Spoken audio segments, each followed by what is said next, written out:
जी प्यार से कहना जी, धन निरंकार जी, सत्संग जी, निराकार प्रभु की विराट सत्ता, इस परम पिता परमात्मा निराकार प्रभु का विस्तार और इसकी शक्तियाँ अद्भुत, अति विशाल और सोच समझ से परे हैं।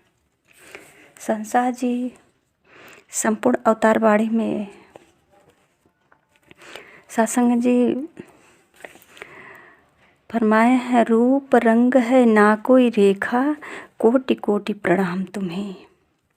ये निराकार प्रभु का न रूप है न रंग है, न कोई छोर है न ओर है, ये बेअंत है, असीम है, अनंत है। सत्संग जी कहते हैं, मन बुद्धि से परे है देखा, कोटि कोटि प्रणाम तुम्हें। बेअंत महाराज स्वामी, कोटि कोटि प्रणाम तुम्हें।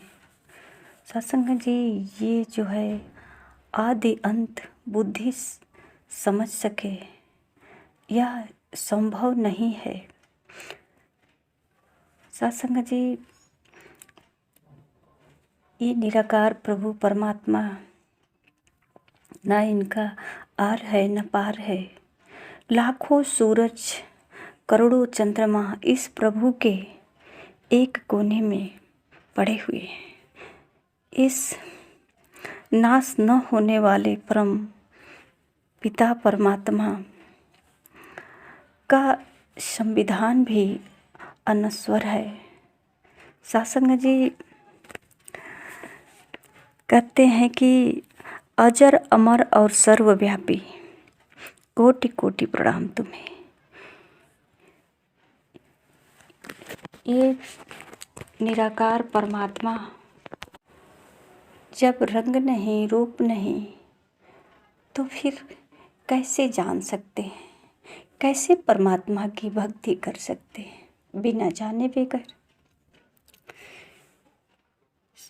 ये घट घट में है। कहते हैं घट घट के हरि अंतर्यामी, कोटि कोटि प्रणाम तुम्हें। युग युग में है तारे पापी, कोटि कोटि प्रणाम तुम्हें। शब्द और शब्द के स्वामी, कोटि कोटि प्रणाम तुम्हें। सब सृष्टि के पालनहारे, कोटि कोटि प्रणाम तुम्हें। अवतार कहे हे प्राण आधारे, कोटि कोटि है प्रणाम तुम्हें।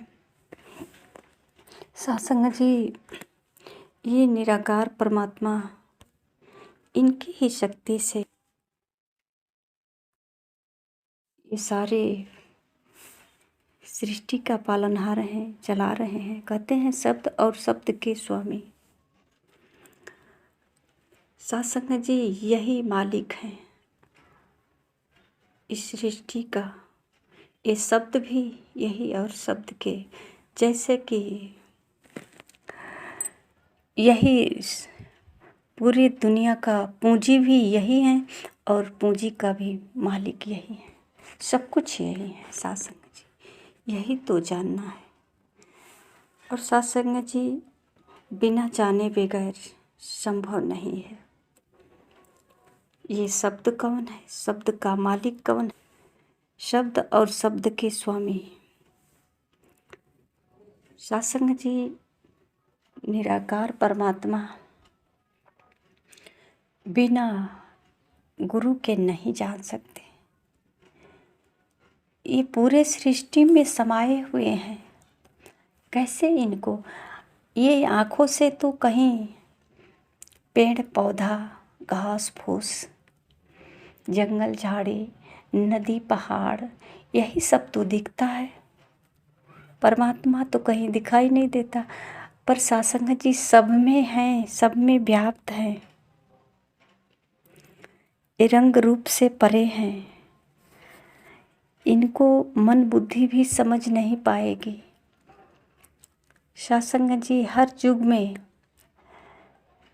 इस धराधाम पर सद्गुरु आया है और जो सद्गुरु के चरणों में आया वही इस पार ब्रह्म परमेश्वर को जान पाया। और सत्संग जी महापुरुषों ने कहा कि जेहि जाने से ही देहि जनाई, जानत तुम्हें तुम्हें हो जाए। दोनों में कोई भेद नहीं रहा जानने के बाद। पर सत्संग जी कोई जनाने वाला हो और बिना सद्गुरु के नहीं जान सकते, बिना सद्गुरु के नहीं जान सकते। चाहे जितना भी हम कर्म अपना लें। संसार जी कहते हैं प्रभु मिलता है, मिल सकता है केवल एक इशारे से। कहे अवतार मिले यह स्वामी, केवल गुरु के द्वारे से। बिना गुरु का संभव नहीं है। और सत्संग जी मिसाल भी सामने है कि बिना गुरु का किसी ने नहीं जान पाया। जो भी आज भक्तों का हम उदाहरण देते हैं, ये अपने गुरु के पास गए हैं, अपनी स्वयं की पहचान किए हैं। सत्संग जी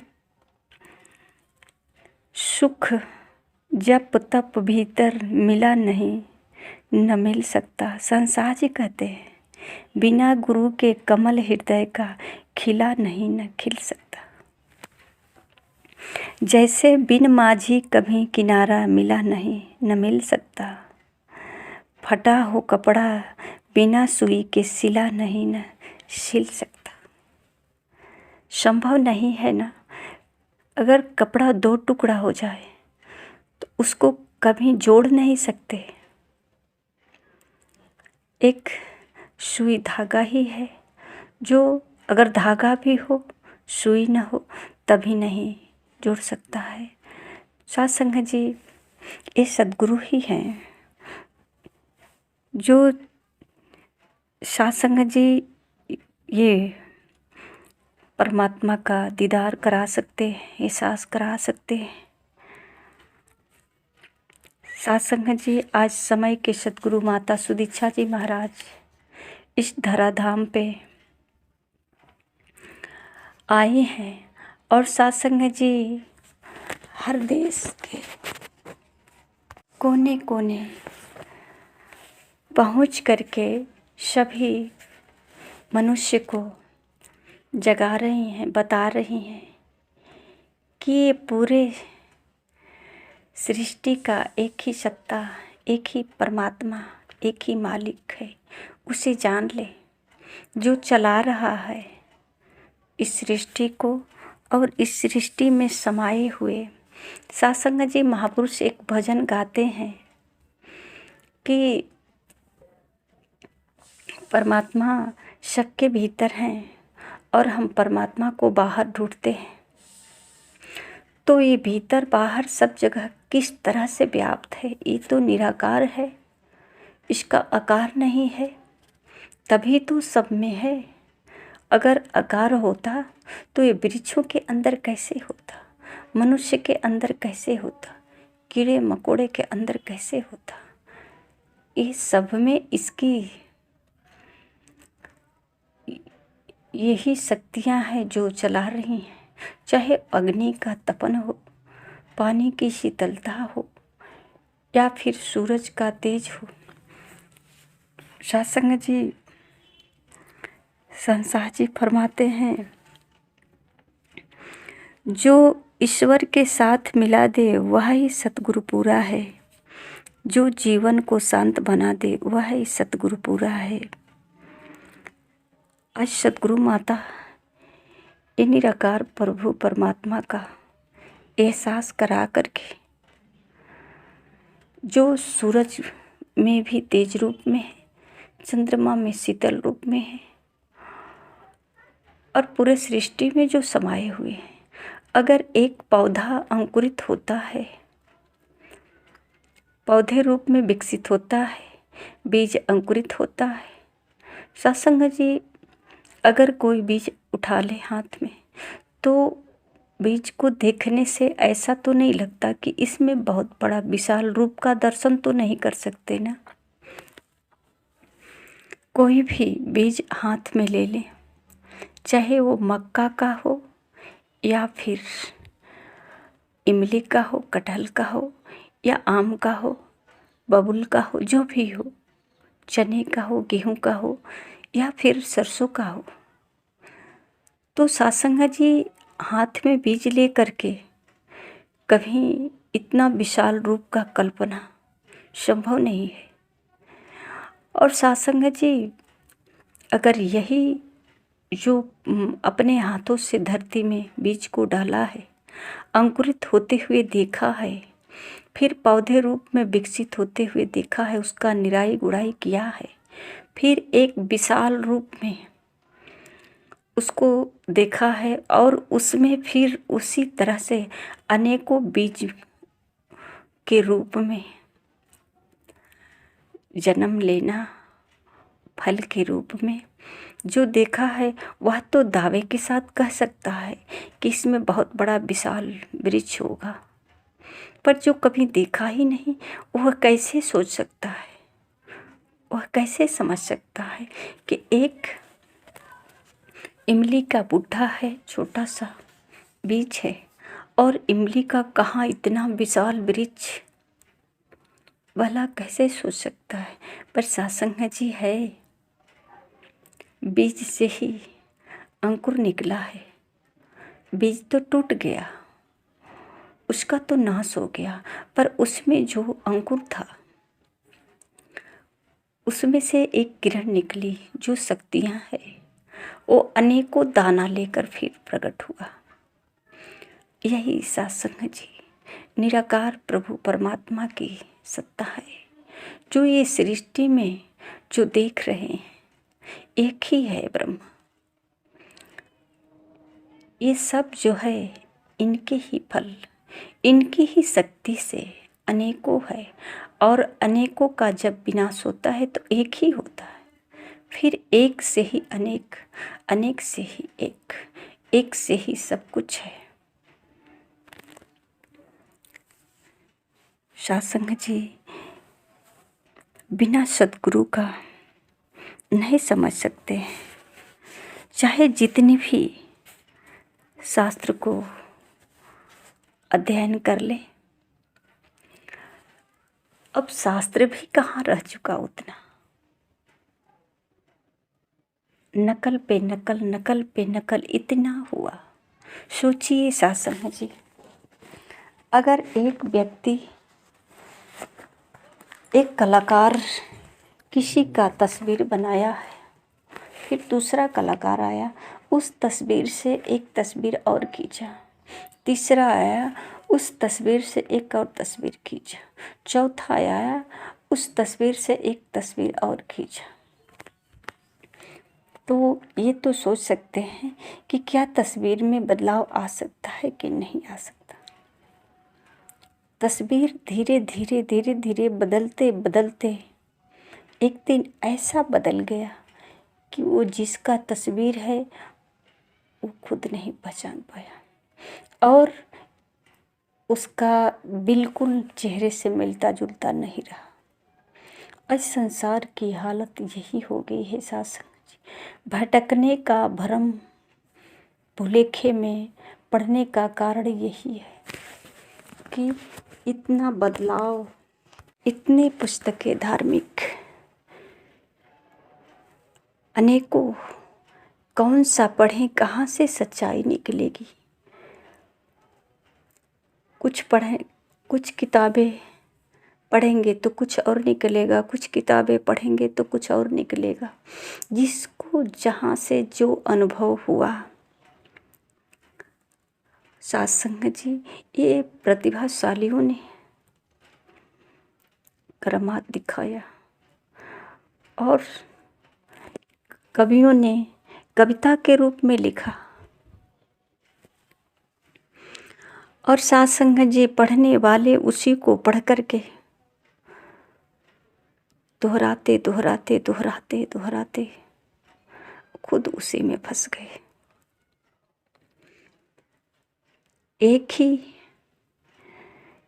एक ही फल को चखने वाले अलग अलग अपने अनुभव को लिखा। फल तो एक ही था, परमात्मा तो एक ही है। अनुभव करने वाले अनेकों निकले और अपने अपने अनुभव को व्यक्त करते गए। सत्संग जी, दोहराने वाले इसी में दोहरा दोहरा करके फंसते गए, रटते गए, कंठस्थ करते गए, इसी को भक्ति मानते गए। क्या फ़ायदा हुआ? कोई फ़ायदा नहीं। रटने से क्या फ़ायदा मिलेगा? सत्संग जी, रूप बदलता गया, पहचान नहीं आया। एक सद्गुरु ही है हर युग में जो सत्संग जी सत्कार कराते हैं। सत्संग जी अगर आँखों से देख लेते हैं तो फिर ये बात नहीं आती कि मैंने कहीं पढ़ा, बस आँखों से देख लिया। तो आँखों से देखना और कहीं लिखा हुआ पढ़ना बहुत अंतर है। सत्संग जी आज निरंकारी मिशन आँखों से दर्शन करा रहा है। सौभाग्य है जो मनुष्य का जीवन मिला है और जिसको सद्गुरु माता सुदीक्षा जी मिली। आज इनका जीवन धन्य हो गया। सत्संग जी जान करके भक्ति करते हैं, ये दीवाना की तरह सेवा सुमिरन सत्संग करते हैं। इनके जीवन में ढेर सारी खुशियाँ, एक कभी दुखी नहीं होते। जो सद्गुरु माता के इशारे को समझ गए, जो इनके शब्दों को परख लिए, अपने जीवन में उतार पाए। सत्संग जी, किसी व्यक्ति ने कहा कि प्यास लगी है, पानी पी लो, पानी से कंठ गीला हो जाएगा, प्यास बुझ जाएगी। तो सत्संग जी अगर ये कहीं लिखा हुआ है और उसको पढ़ करके फिर किताबें रख दें, तो ये पढ़ने से शब्द को दोहराया तो कि पानी पीने से कंठ गीला हो जाएगा, प्यास बुझ जाएगी। सिर्फ पानी ही है जो प्यास को बुझा सकता है। तो सत्संग जी इसको पढ़ करके या इस पुस्तक को अपने सीने से लगा लें, इसकी पूजा करें या अपने सिर के तकिए के नीचे रखकर सो जाएं, या इसको हर समय झोले में लटकाकर घूमें, तो क्या प्यास बुझ जाएगी? कभी नहीं, कभी नहीं बुझ सकती है। प्राण निकल जाएगा, इस शरीर का अंत हो जाएगा, पर प्यास नहीं बुझ सकता। सत्संग जी अगर यही किसी ने सामने पानी रख दे कि इसे पी लो, प्यास बुझ जाएगी, तो तुरंत पानी को पी लिया, क्योंकि आँखों से पानी देखा, हाँ यही पानी है, ये पीने की वस्तु है, लिक्विड है, इसे पी सकते हैं। पी लिया, प्यास बुझ गई, शीतलता मिली। सत्संग जी अब ये क्या लिखेगा, क्या बताएगा? अब तो इसे शीतलता मिल गई, ये तो समझ गया, पानी का रहस्य जान गया। अब उसे गुरु माने, भगवान माने, इसके ऊपर इसकी मर्जी है क्या कहता है, क्योंकि प्यास इनके ही वजह से बुझी है। ये मेरा गुरु है या मेरा भगवान है, मुझे जीवन दान दिया, मेरा प्यास बुझाया। सत्संग जी लिखना पढ़ना ये अलग एक ज्ञान की बात है, एक जानकारी है, पर प्यास को बुझाना ये पानी को पीना होता है। सत्संग जी परमात्मा के बारे में लिखना पढ़ना ये अलग बात है। इसे लिख कर के पढ़ कर के आनंद प्राप्त कर सकते हैं। और लिख भी तो वही सकता जो जानता है, जो जाने पहचाने। पर सत्संग जी, जब तक प्यास बुझे ना, जब तक परमात्मा को देखे ना, जाने ना, इसके बारे में क्या लिख सकता है, इसके बारे में क्या गुणगान कर सकता है, क्या कह सकता है। सत्संग जी, ये पार ब्रह्म परमेश्वर सबके भीतर है, बाहर न भटको, इसे अपने अंदर महसूस कर लो। जीवन में सफलता आ जाएगी, ये जीवन ही बदल जाएगा। जीवन जीने का एक नया अनोखा कला आपके जीवन में ऐसा अनुभव होगा जैसा मानो मेरी दुनिया ही बदल गई है, या मैं दुनिया में हूँ या दुनिया से बाहर हूँ। हाँ, दुनिया में हूँ पर दुनिया से बाहर भी हूँ। ये दुनिया केवल आँखों से दिख रही है, एक पर्दे की भांति, जैसे पर्दे पे चलचित्र देखते उसी तरह। पर सत्संग जी, ये संभव नहीं है जब तक कि गुरु नहीं मिलेंगे। आइए सत्संग जी, देर किस बात की है, जिसे गुरु नहीं मिला है। आज समय के सतगुरु माता सुदीक्षा जी महाराज यही तो आवाज़ दे रही हैं, सबके कल्याण के लिए। यहाँ कोई जातिवाद नहीं, कोई दीवार नहीं, कोई छोटा बड़ा नहीं, कोई अपना पराया नहीं। जो भी इनके चरणों में आता है, ये भी नहीं पूछती हैं कि आप कौन सा कर्म करके आ रहे हो। यहाँ कोई बायोडाटा नहीं लिया जाता, सिर्फ परमात्मा का दर्शन कराया जाता है। सत्संग जी, प्यार से कहना, धन्य निरंकार जी।